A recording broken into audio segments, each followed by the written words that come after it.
दिनांक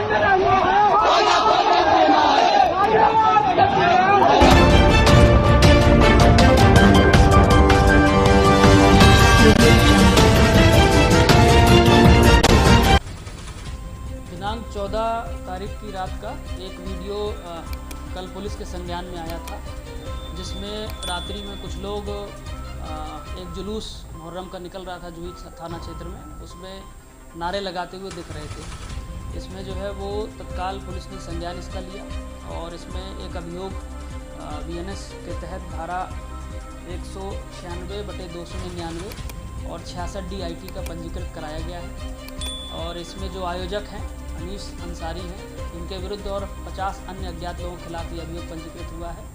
इन 50 लोगों की भी जो है तस्दीक की जा रही है CCTV फुटेज और अन्य माध्यमों से, और जो नारे लगाए गए थे उनका भी परीक्षण किया जा रहा है और तदनुसार जो है कठोरतम विधिक कार्रवाई अमल में लाई जाएगी।